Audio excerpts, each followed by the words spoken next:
In this video, we'll be talking about phrasal verbs and fixed prepositions.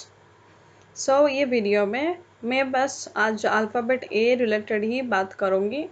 तो मैं यहाँ पे जितने भी फ्रेजल वर्ब्स लिखे लाई हूँ वो सारे ए अल्फ़ाबेट रिलेटेड हैं। सो हम लोग आगे बढ़ते हैं और बात करते हैं आज मैं क्या लेके आई हूँ।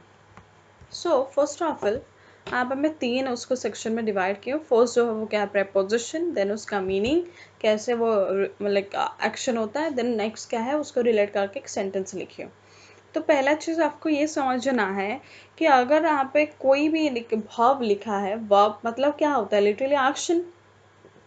तो कोई पर्टिकुलर वर्ब का मिनिमम जो फ्रेजल वर्ब या फिर फिक्स प्रपोजिशन आप यूज कर सकते हो वो दोनों दो होना चाहिए। दो कैसे, मतलब कोई भी आप एक्शन करते हो तो ज़्यादातर एक्शन ह्यूमन तो ह्यूमन के साथ कोई एक्शन करेगा, नहीं तो ह्यूमन बीइंग कोई नॉन लिविंग के साथ एक्शन करेगा। ठीक है, तो ऐसे भी बहुत से वर्ब्स होते हैं जिसके साथ एक ही प्रपोजिशन यूज होता है, बट उसका जो मिनिमम कंडीशन है वो क्या हो सकता है, एक हो सकता है या फिर दो हो सकता है। ठीक है, या फिर ऐसा भी है दो से ज़्यादा भी हो सकता है, बट मिनिमम उसका जो यूजेस है वो मिनिमम दो ही होना चाहिए। बट ऐसे कुछ कम ही होंगे, बहुत ही कम होंगे जिसका एक एक यूज होता है वर्ब का। सो हम लोग पहले बात करते हैं अवॉइड के बारे में। तो अवॉइड के साथ जो प्रपोजिशन लिखा है, first one is word that is with. आप देखोगे मैक्सिमम जो ये विथ है ये पर्सन के साथ ही यूज होता है। Okay, with always, maximum time, always तो नहीं बोल सकते, मैक्सिमम टाइम ये पर्सन को ही रिलेट करता है। तो अबाइड विथ अगर मुझे यूज करना है तो फिर अबाइड विथ मैं क्या यूज किसके लिए यूज करूंगी, पर्सन के लिए यूज करूंगी। तो आप जैसे अब मैं सेंटेंस लिखी हूँ, I will abide with her in all circumstances. That means यहाँ पे मीनिंग क्या हो रहा है सेंटेंस का, चाहे कुछ भी सिचुएशन क्यों ना हो, I will be with her, यहाँ पे मैं ये बोलना चाह रही हूँ। तो I will abide with her, आप देख सकते हो यहाँ पे प्रपोजिशन जो है विथ के बाद क्या लिखा है, हर लिखा है। तो कहना कि हर जो है, हर इज इंडिकेटिंग अ पर्सन। तो यहाँ पे जो वर्ब है अबाइड और जो एक्शन है अबाइड, ये किसके साथ रिलेट कर रहा है, विथ अ ह्यूमन। यहाँ पे एक्शन ह्यूमन एंड ह्यूमन के साथ हो रहा है, दैट मीन्स यहाँ पे आई जो है, आई इज अ ह्यूमन, और दूसरा जो उसका एक्शन हो रहा है वो किसके साथ हो रहा है, हर के साथ हो रहा है। लाइकवाइज सेकेंड वाला जो है अबाइड के साथ वो यूज क्या है, दैट इज अबाइड बाय। क्योंकि अगर दिमाग हम फटक से कहीं अबाइड सुनते हैं तो दिमाग में एक ही चीज आता है, अबाइड के साथ बाय यूज होता है। आई डोंट नो, या फिर आपको पता भी होगा कि अबाइड के साथ ओनली बाय नहीं और भी बहुत से प्रपोजिशन यूज होते हैं, but this is the frequent and very familiar one कि हम लोग अबाइड बाय बोलते हैं। We are law abiding citizen, law abiding abide by ही ज्यादातर यूज होता है। ठीक है, तो अबाइड बाय जो है ये ज्यादातर किसके साथ यूज होगा, कोई थिंग के साथ। ओके, थिंग के साथ, तो आपको याद रखना है with relate to person and by relate to a thing. He did not abide by his decision, मतलब वो उसका डिसीजन को रिस्पेक्ट नहीं किया। ओके, यहाँ पे बोलने का मीनिंग यहाँ पे ये है कि like he is not respecting his decision. यहाँ पे जो अबाइड बाय का मीनिंग है वही होगा, दैट टू ये तो थिंग को रिलेट कर ही रहा है, और दैट टू यहाँ पे जो मीनिंग उसका आना चाहिए वो क्या होना चाहिए कि उसका डिसीजन को रिस्पेक्ट नहीं करा। नेक्स्ट क्या है, अबाइड एट। अबाइड एट किसके लिए यूज होता है, फॉर अ पर्टिकुलर प्लेस। जैसे कि मैं लिखी we shall abide at the station before you come, मतलब तुम जब आएगी तब मैं आप कहाँ पे होंगी, कौन से प्लेस में, that is eight the station, मतलब मैं पर्टिकुलरली स्टेशन पे होंगी। यहाँ पे आप और एक चीज में नोट कर लो, यहाँ पे स्टेशन स्पेसिफाइड है, बस स्टॉप अगर लिखा रहता तो भी वो स्पेसिफाइड होता, होम लिखा होता तो भी वो स्पेसिफाइड होता। तो स्पेसिफिक जगह है बोल के यहाँ पे क्या यूज किया जा रहा है, आर्ट। और आपको ये चीज भी बताया कि ज्यादातर स्पेसिफिक एंड पर्टिकुलराइज करने के लिए भी हम लोग क्या यूज करते हैं, आर्ट यूज करते हैं। नेक्स्ट क्या है, अबाइड इन। अबाइड इन मतलब कहीं पे रहना। ओके, मतलब लाइक स्टे, यू कैन से abide mean in means long term stay, या फिर it's a stay. These days I am abiding in my sister's house. आजकल मैं कहाँ पर रहती हूँ, अपने सिस्टर के यहाँ रहती हूँ। ठीक है, तो यहाँ पे abiding in का मीनिंग क्या हो रहा है, स्टे। ठीक है, तो आप देखें अबाइड के साथ चार प्रपोजिशन यूज होगा, आपको ऐसे याद रखना है। फर्स्ट विथ ह्यूमन के साथ यूज होता है, पर्सन के साथ। नेक्स्ट क्या है, बाय थिंग के साथ यूज होता है। नेक्स्ट क्या है, आर्ट पर्टिकुलर प्लेस में यूज होता है। एंड अबाइड इन हमेशा हाउस के सेंस में यूज होता है, और हाउस मतलब जहाँ पे मैं स्टे कर रही हूँ, स्टेइंग चल रहा है मेरा। ओके, तो let's talk about accuse of. Accuse के साथ दो ही प्रपोजिशन यूज होता है, एक तो एक अक्यूज ऑफ है और दूसरा क्या है, अक्यूज बाय है। तो अक्यूज ऑफ जो है ये बहुत ही यूज होता है किसके साथ, कोई अगर कोई भी टाइप का क्राइम क्यों ना किया हो, वो चाहे छोटा हो या बड़ा हो, somebody is guilty of doing something or crime, हमेशा उसके साथ क्या यूज करना है, आपको ऑफ यूज करना है। जैसे कि आप सेंटेंस देखो, she is accuse of murder, now you can say Rhea Chakraborty accuse of abetment to suicide, या फिर लाइक अक्यूज ऑफ मर्डर, ये सारा आप बोल सकते हो। ये तो फ्रीक्वेंट एग्जाम्पल है, आप ये चूज कर सकते हो, ठीक है। ऐसे नहीं ओनली मर्डर, यहाँ पे स्टोल, यहाँ पे थेफ्ट भी लिखा जा सकता है, स्टीलिंग भी लिखा जा सकता है, ठीक है। तो कोई अगर अक्यूज है तो कोई चीज़ों को लेके या कोई क्राइम को लेके आपको इसके साथ क्या यूज करना है, ऑफ। बट कोई पर्सन अगर किसी पर्सन को अक्यूज करता है तो उसमें क्या आता है, बाय। और ये जो है ये बात थोड़ा उतना भी इम्पोर्टेंट नहीं है, क्योंकि she was accuse by his brother, कहीं ना कहीं सेंटेंस जो है ये पासिव में चल रहा है। आप ऐसे भी अगर सेंटेंस को पासिव में लिखते तो भी यहाँ पर क्या यूज होता है, बाय यूज होता है। बट आपको फिर भी याद रखना है, अक्यूज के साथ अगर मैं जैसे कि बोली मेरा मतलब बोलना सही मानो, तो फिर मैं बोली कोई भी एक्शन का दो पर्टिकुलर होना चाहिए रिप्रेजेंटेशन। एक तो एक्शन ह्यूमन का ह्यूमन के साथ होता है, जैसे कि आप अक्यूज बाय में देख रहे हो कि ह्यूमन के लिए यहाँ पे लिखा है कि she was accuse by his brother. Second thing कोई लाइक थिंग के लिए, कोई चीज़ के लिए नॉन लिविंग के साथ, तो क्राइम भी तो कोई नॉन लिविंग और थिंग ही है, तो यहाँ पे अक्यूज ऑफ लिखा। नेक्स्ट क्या है, apply for and apply to. Apply for जो है ये अप्लाई फॉर अ थिंग होता है, कोई चीज़ के लिए। यहाँ पे भी देखो आप, ये अप्लाई का एक्शन है, इसका नॉन लिविंग है और ये लिविंग के लिए लिखा जा रहा है, ठीक है। तो नॉन लिविंग के लिए फॉर लिखेंगे, लिविंग को रिप्रेजेंट करने के लिए हम लोग क्या लिखेंगे, टू लिखेंगे। तो apply for a thing, he applied for a post of manager. तुम सब अप्लाई करते हो तो उसमें डेफिनेटली दिखे, तुम खुद भी बोलते हो applied for the post of manager. But apply to का जब बात रहता है तो फिर कोई पर्टिकुलर पर्सन को ही अप्लाई कर रहा है कुछ चीज़ें, ठीक है। तो जैसे कि यहाँ पे सेंटेंस क्या लिखा है, he applied to school principal. Okay, ये कहाँ अप्लाई किया है, स्कूल प्रिंसिपल को अप्लाई किया है, ठीक है। कोई चीज़ें जो है वो उनको अप्लाई किए गए।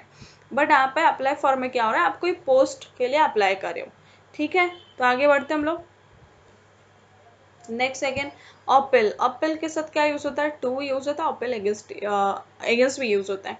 तो यहाँ पे भी बट चीज़ें बड़े सिंपल है, कोई अपील कर रहे हो, कोई पर्सन को कर रहे हो तो फिर उसमें टू लगाना है, कोई चीज़ों के लिए लेके कर रहे हो एंड दैट टू अगेंस्ट, और that too it is very simple also. Appeal हम लोग कोई चीज़ों के अगेंस्ट में ही तो करते हैं, कहीं ना कहीं वो बोलने में भी आ जाता है।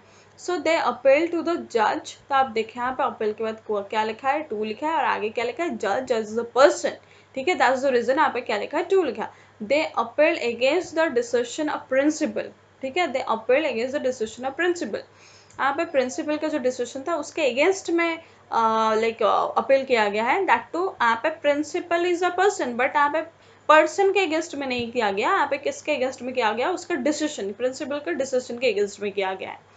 Likewise next one is what, angry and अनॉय। तो मुझे ये दोनों सिमिलर लगा, सिमिलर इन द सेंस उसका जो वो प्रपोजिशन लेते हैं उस सेंस में सिमिलर है, दैट्स द रीजन मैं उसको साथ में लिख ली। हालांकि ये दोनों का मीनिंग जो है वो अलग होता है। एंग्री का मीनिंग आपको पता है, गुस्सा करना, बट अनॉय का मीनिंग क्या होता है, किसी को टीज करना, इरिटेट करना, ओके। सो बट ये दोनों जब थिंग के साथ रिलेट करते हैं, मतलब ह्यूमन के साथ रिलेट नहीं होता, कोई ऑब्जेक्ट या नॉन लिविंग के बारे में हम लोग बात करते हैं, तब इसके साथ प्रपोजिशन जो है वो क्या यूज होता है, एट। जैसे कि आप देख लो, he is angry at my behaviour. Behaviour is not a person, तो ये कोई चीज़ें है, दैट तो कोई नॉन लिविंग चीज़ें है, दैट्स द रीजन मैं यहाँ पे क्या पुट करी हूँ, एट पुट करी हूँ। He was annoyed at my way of talking. So my way of talking is not a living, it is non-living. That's the reason I'm putting here at. Next, angry and annoyed with.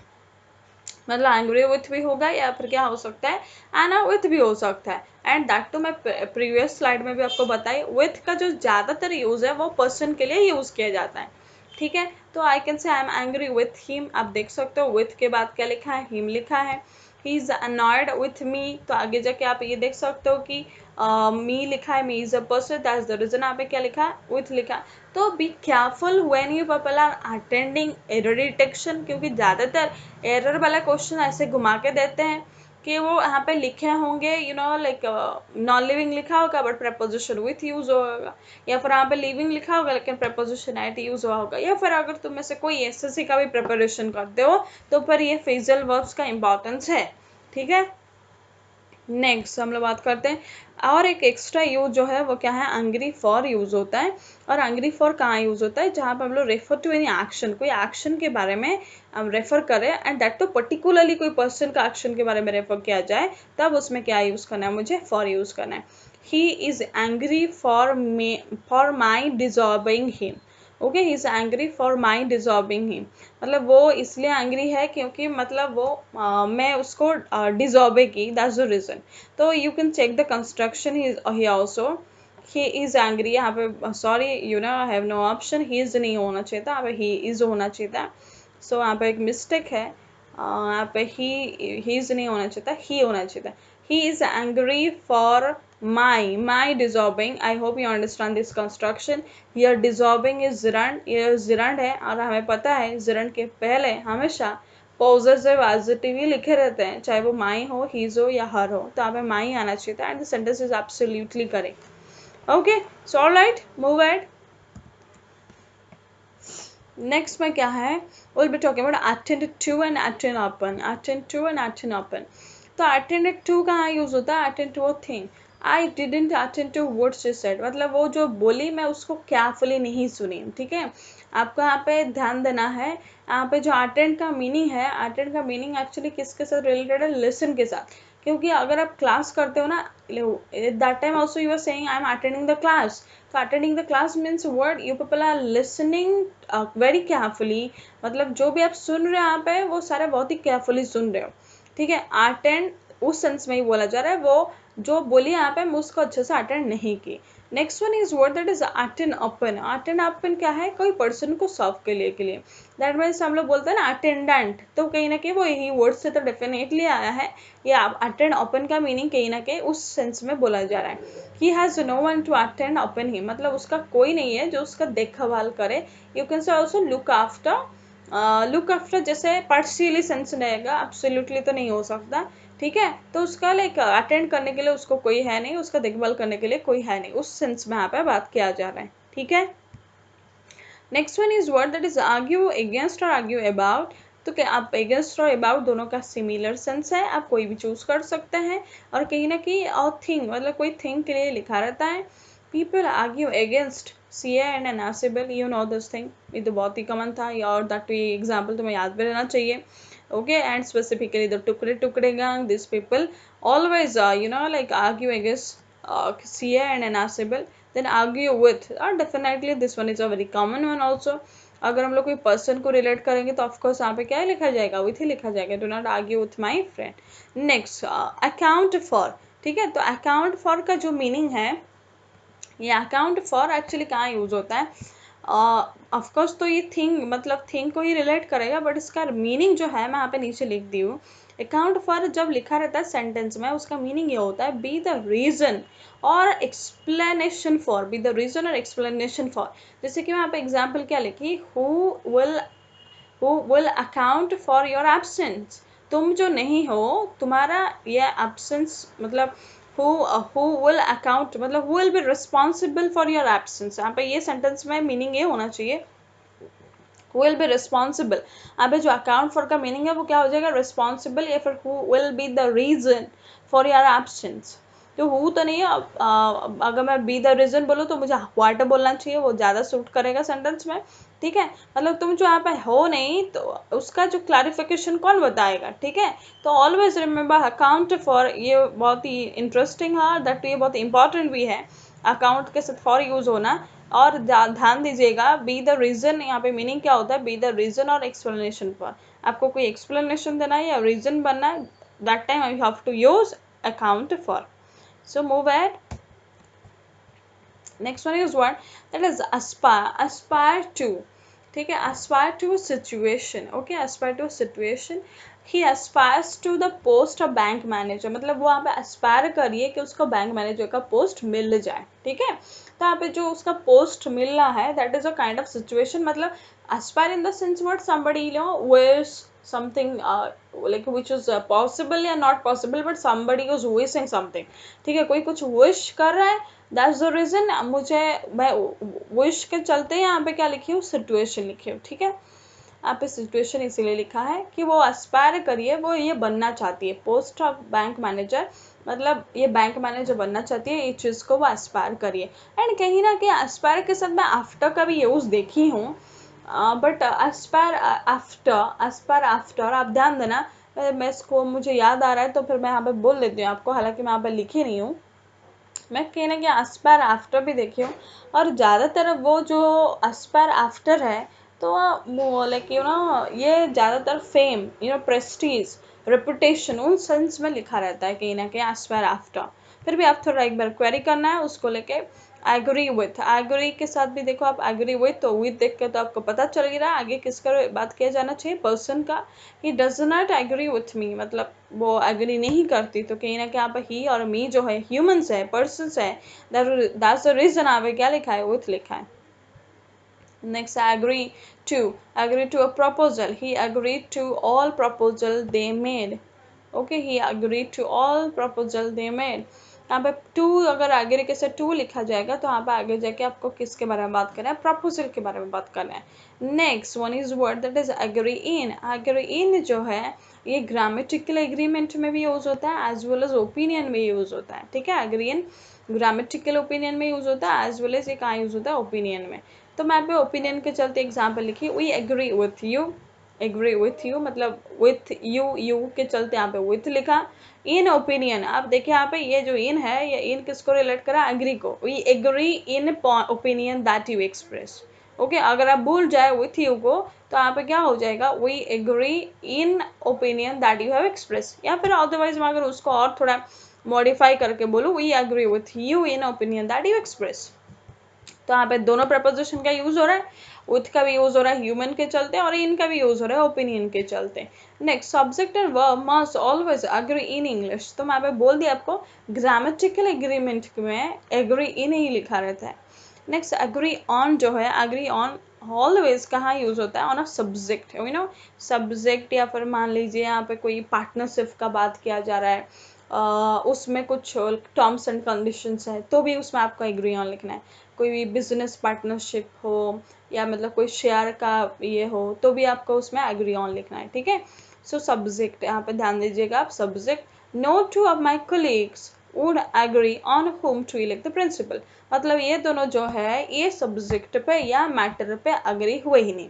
ठीक है, ये matter पे agree हुए ही नहीं कि कौन किसको elect किया जाए प्रिंसिपल, ये दोनों कलीग एग्री हुए ही नहीं. ठीक है, तो एग्री ऑन, आई थिंक और आगे नहीं होगा. ठीक है, thank you. Let's meet in the next video. So if you like this video, please subscribe and like this particular video. Thank you.